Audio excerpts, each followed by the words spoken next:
Coming up on Jerusalem Dateline, more than 1 million take to the streets of Iran as the government cuts internet across the country.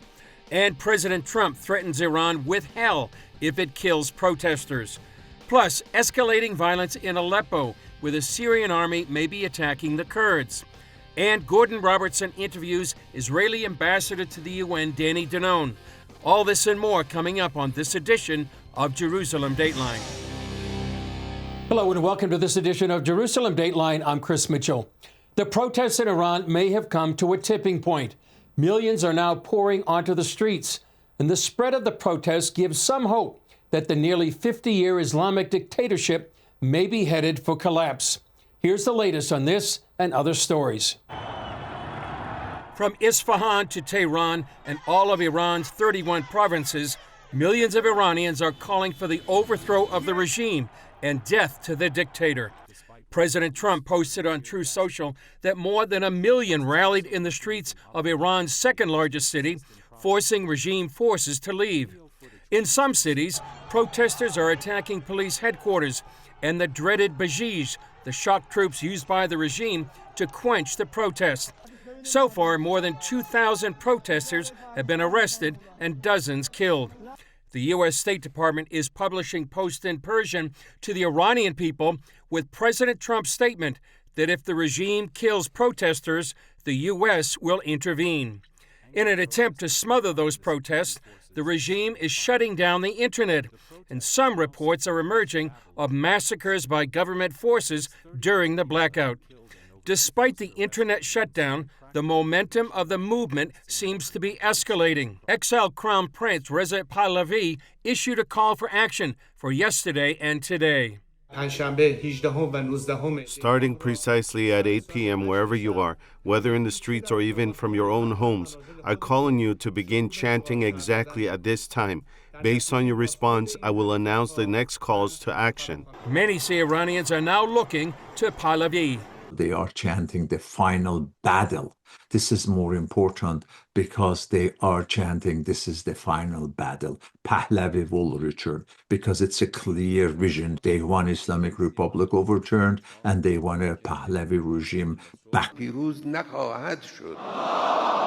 But despite decades of tyranny, the gospel has flourished in Iran.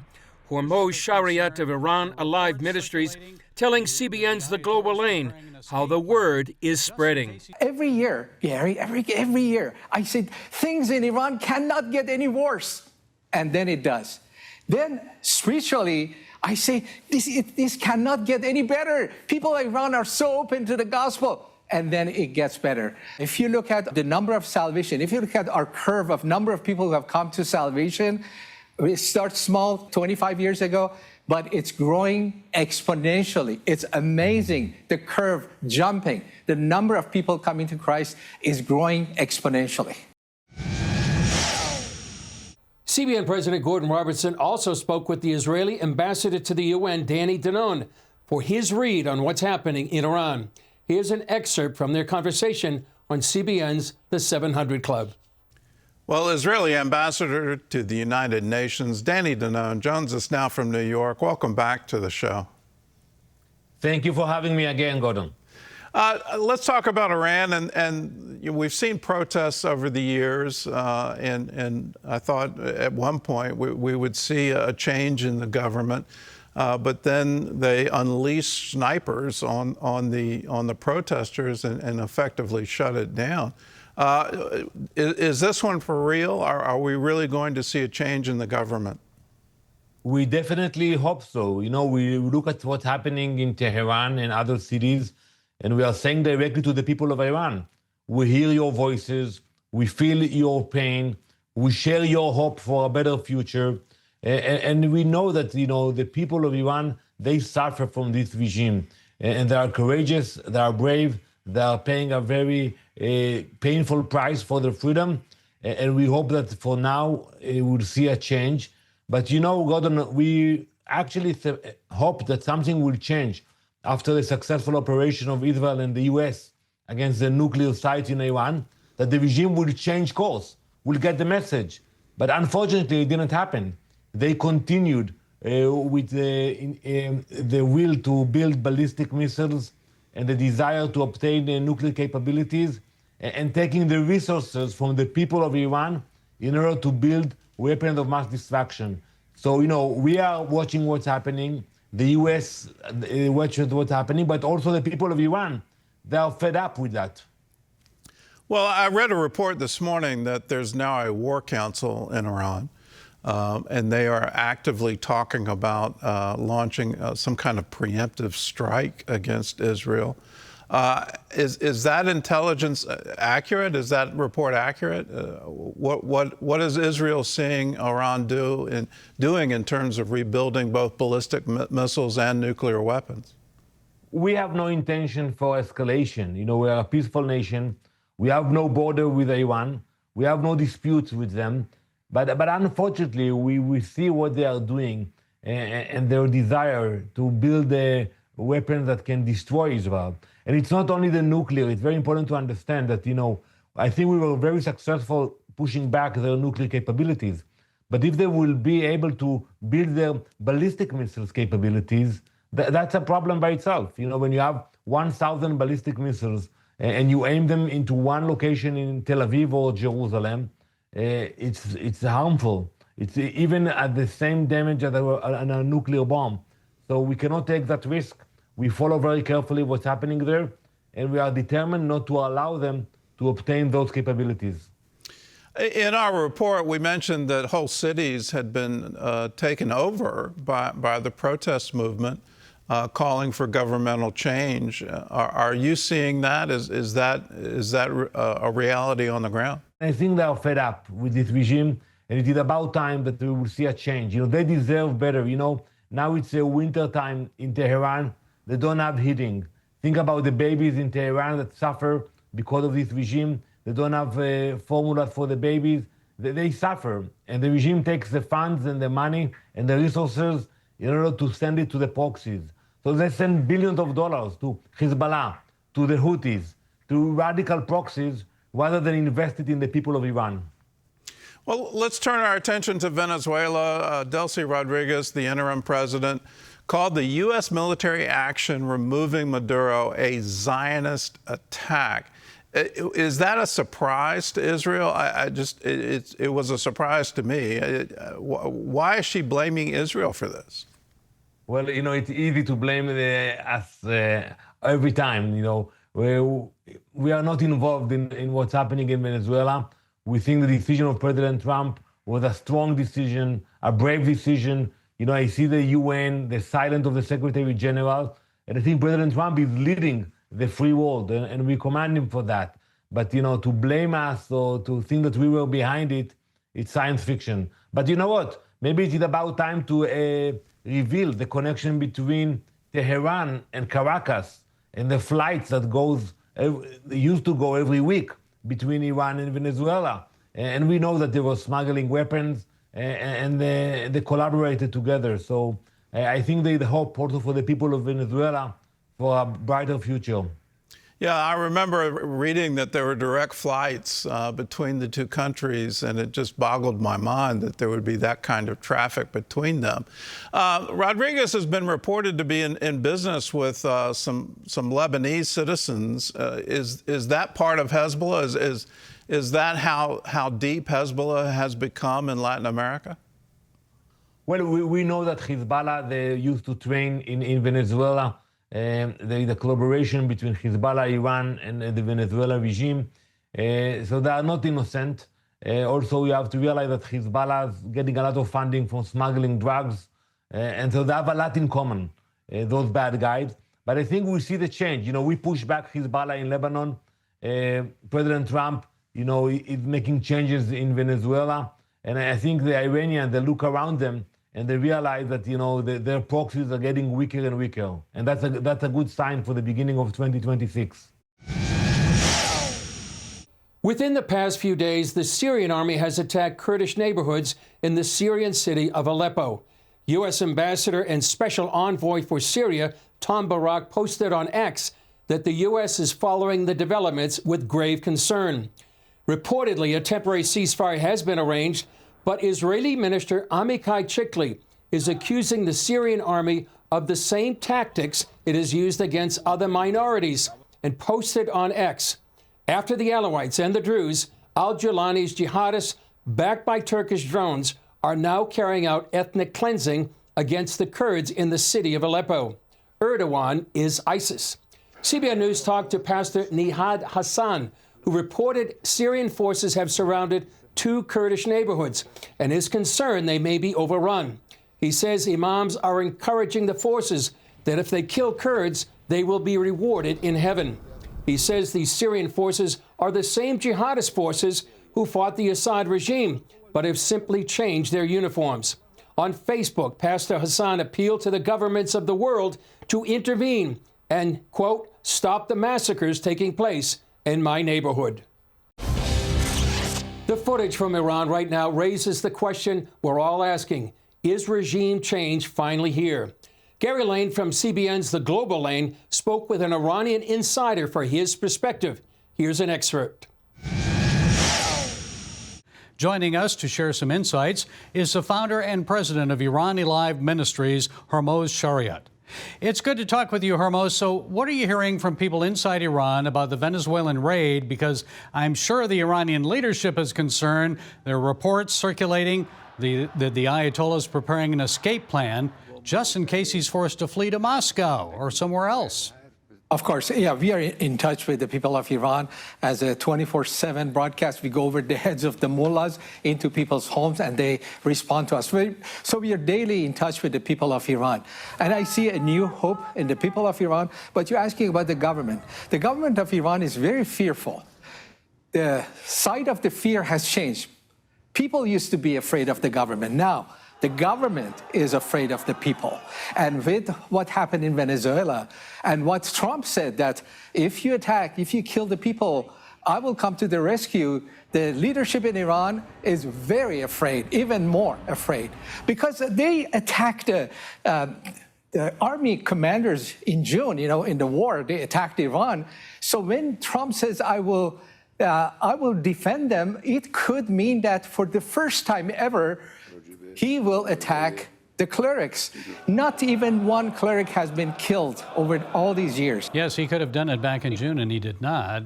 He wanted to spare his life. So these anti-government protests are not subsiding. What makes this unrest different this time, Hormoz, from what we've seen in Iran in recent years? There are a couple of differences. One is that the motivation for these protests, it used to be for freedom. We want more freedom. We don't want the covering.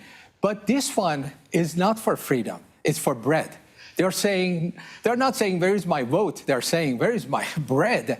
And the economy is the main motivation for such a large number of people coming on the streets. They have problem with bread, water, you know about water, electricity, medicine. That's just heartbreaking. When a family, their loved one is dying and they can't afford a $30, $40 medicine that can save their loved one and they die. So this is all has put together a motivation that's different than before. So one is motivation. Another difference is that for the first time they're united, and they're united around Prince Pahlavi. The last uprising, there was separation. There were many factions, and they did not come together.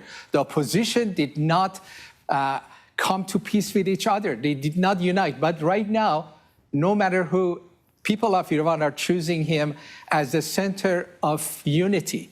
Those who were against him, I had people who were against Shah, against the Prince Pahlavi just a few months ago, and they are saying, I'm with him because there is no other choice. So this is different today. And after many years of hopelessness, for the first time in many years, the people of Iran are hopeful. Okay, Hormoz Shariat, founder and president of Iran Alive Ministries. Thank you for joining us. God bless you. Shortly before Charlie Kirk's death, he sent a letter to Israeli Prime Minister Benjamin Netanyahu. Kirk said Israel was failing to communicate effectively with young Americans. Paul Petit explains how following that advice has prompted reforms in messaging to try to change the global narrative. Just 2 years ago, Shosh Bedrosian reported for CBS News in New York City. Today, she is the spokeswoman for Israel's prime minister. I love what I do. I love to be in the state of Israel, work with the Jewish people on a daily basis, and work for an incredibly smart leader, Prime Minister Netanyahu. No Turkish boots on the ground in the present, in the past, in the future. Bedrosian's role reflects how Israel is reshaping its message. In the letter written by Charlie Kirk, he warned Prime Minister Benjamin Netanyahu that he was losing the information war among young Americans who consume media in a very specific way. The problem is, in the 21st century, people are just tick-tocked, and they can't handle a message more than 35 seconds. One person working to fix that, Hananya Naftali, Netanyahu's digital strategy advisor. I think that obviously we were right on the facts, but wrong perhaps on how we communicate them to young Americans. And I think in that regard, Charlie Kirk's letter that he sent to Prime Minister Netanyahu, where he warned that we're losing the information battle, I think that it's not because our story is weak, but because our enemies are louder and faster. And, lies, they always travel faster. Naftali agrees with Kirk that a solution isn't more politics, it's more people, such as October 7 survivors and IDF soldiers telling their own stories. When you hear from someone who was there, who served, who can tell you what the smell was like, how did it feel to carry civilians to a safe place? So that's a lot more efficient than traditional press releases.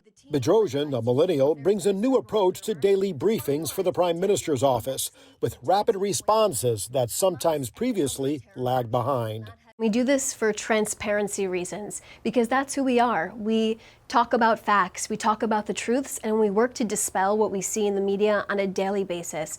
And that's our goal. Kirk also urged Israel to engage evangelicals, a key audience to help amplify truth and counter disinformation. I think that Christian evangelicals, they play a pivotal role in that. And if we have Christian evangelicals watching this, so I have to say thank you from us Israelis. We really cherish that. I think that you were called for such a time as this to use your voice and to not be silent. Some say this attempt to communications isn't for Israel to convince hostile voices, it's to reach those still listening. It won't change the minds of the people who are anti-Semitic, certainly, and dead set against Israel on every level. But those who are in between might be influenced. If we can get people to learn more, that would be a huge, huge accomplishment. Paul Petit, CBN News, Jerusalem. One of the ways CBN Israel stretches donations is by partnering with established humanitarian organizations. Our next story shows how CBN works with a social service program called Building Hope. Take a look. I grew up in a home where my father died when I was 8 years old, and my mother was a relatively new immigrant from Egypt. We didn't have much money in the house growing up. In our neighborhood, we had a lot of Holocaust survivors who came basically with nothing. A lot of them were elderly people who needed help. My mother used to send us all the time, go change the light bulb, go unclog the sink for this old lady. And that's what she taught us.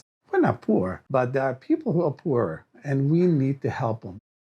So, when people ask me what motivated me to start this program and run it for so many years, yes, it is my childhood. I founded a social service program, and we called it Building Hope because that is what we do. We build hope for, people who are dreamless, people who don't have hope, who forgot what it means. So we started as a very small project just in Jerusalem in one neighborhood, and we would do maybe 15 home repairs a year. But then people started hearing about us and asked us if we can come to other cities. And that's how we developed the program today. We're in 20 cities now. We keep developing all the time. A couple of years ago, we went into a home of a Holocaust survivor. There was a pile of about 30 inches of garbage on the floor. Why? Because he could not reach down and clean. So everything that fell on the floor stayed there. And we had to come replace the kitchen and put in hot water and replace even the toilet seat. And the beautiful thing is, We came to visit him 4 months later, and we found a neighbor in his house. So it's not only the fixing of the house, it's the dignity of the person. But we still have long lists. Right now, we're raising about $2 million a year in order to run the organization. If I have $4 million, I'm going to be in 40 cities and help more people. Some of the municipalities are so poor, the ones outside of Gaza, for example, they have to spend all their money on security, on safety. So they don't have any money for welfare. CBN heard about us. I got a call. Come visit us. We may want to engage you in our program of helping families and also helping with the bomb shelters. It's wonderful people here. I think we have a mutual goal. To strengthen Israel and to strengthen the Jewish people is a mutual goal that us and Christians have all over the world. I truly enjoy working with Christians. I've been working with Christians now for at least 20 years. It's a joy. Well, that's all for this edition of Jerusalem Dateline. Thanks for joining us. Remember, you can follow us on social media, and you can also access CBN content through our CBN News and other CBN apps. And don't forget to sign up for our email blasts so you can continue to receive all of our updates. And please keep praying for Israel, the peace of Jerusalem, and for all those caught in harm's way, and especially now for those in Iran and Allepo. I'm Chris Mitchell. For all of us here at the Jerusalem Bureau, we'll see you next time on Jerusalem Dateline.